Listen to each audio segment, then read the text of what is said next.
One of my favorite things about AMG cars is it's almost like having two cars in one. I learned this with the GT43, and it's the same with the A35. In comfort mode, you have a car that you can cruise and do long road trips in fairly comfortably. It's stiff, but not too stiff.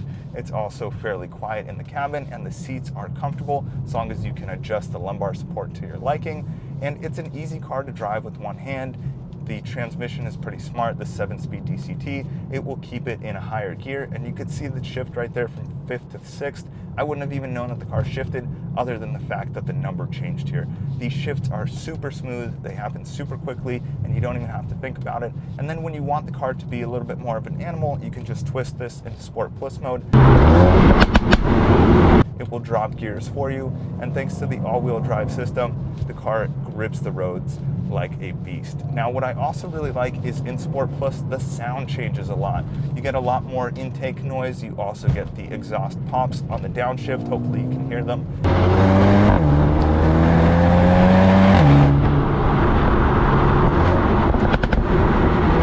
And the car changes into a much more lively sort of being, I would say. And it could just keep pulling you through the corners.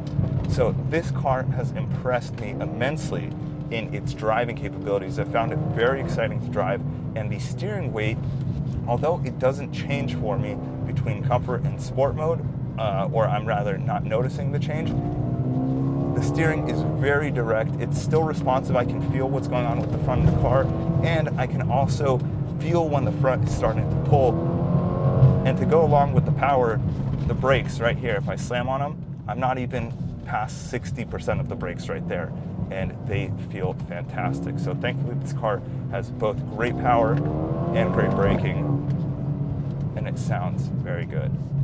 I want to quickly cut in to show you guys something really cool, and that is the traffic light assist. So you can see I have the visor down. I can't see the traffic light, but the camera automatically turns on when I'm at the front of a light, so I can see, and clearly it's a red light here. I do wish it was a little bit more zoomed in. You don't have any options to change this, but this is a feature that is pretty nice, especially if you're tall and you found yourself to be in cars where you have to like go like this to see.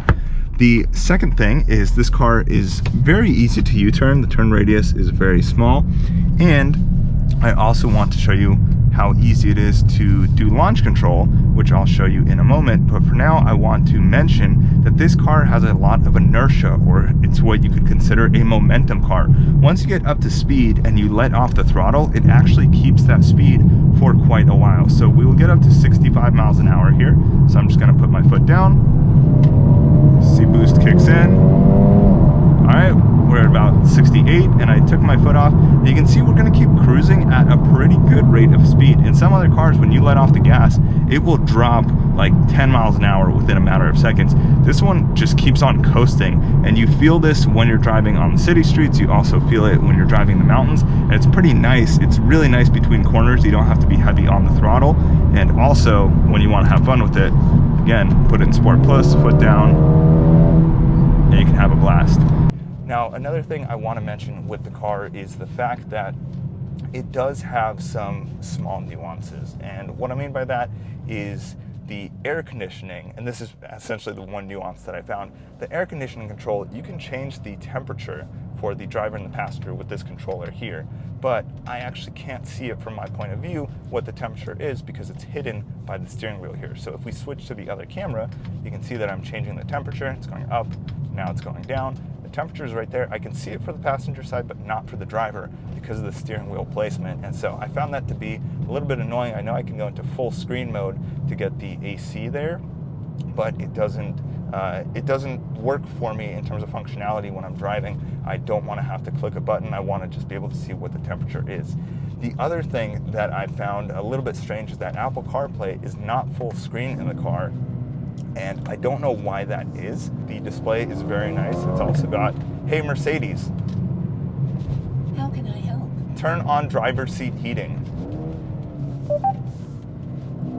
Okay, I'm switching on the seat heating on the driver's seat. So it has a system called the Mercedes-Benz UX, which is user experience, and it can turn on my heated seat, my seat kinetics, change the temperature of the air conditioning, turn on and off the radio, navigate to places, etc. And it has microphones on the left side here and on the right side, and so it actually knows without me saying which seat to turn on the heating for, or if you have ventilated seats, the cooling as well. As you can see, I can drive this car fairly hard and it pulls and it handles in the corner very well, also while recording a video. I mean, this is a car that is pretty confidence inspiring. It is very fun to drive, it's thrilling, and you can also go on dates in it, and it looks great. One of my favorite angles of this car is the rear. I think the rear diffuser looks phenomenal on this car, and I also like that the various grills and air vents that you see are actually practical. Air does flow through them. They're not fake like on the Toyota Supra. So overall, if you're looking for a fun daily driver car and one that looks very good, I would recommend the A35 AMG if you don't need a large vehicle. There's not a ton of space in the back, but if it's mostly just you commuting to work and having fun drives on the weekends, this car is fantastic. You can get 30 miles to the gallon on longer trips, and you can get as low as 13 to 15 miles per gallon when you're really pushing it in Sport Plus mode. But again, you just change this dial right here and the car becomes a beast. You can see that it's handling very well as I put the power down through this corner. Again, we have the brakes that are phenomenal right there, and then pulling to the right, and the all-wheel drive is really great. So that is a quick look of the A35 AMG. Hopefully you enjoyed this review. If you want to see more of the tech, I have another video linked in the description. I appreciate you watching. Give it a thumbs up if you liked it, and I'll see you in the next one. Peace. Had to sneeze so bad, that was perfect timing. Thanks for subscribing.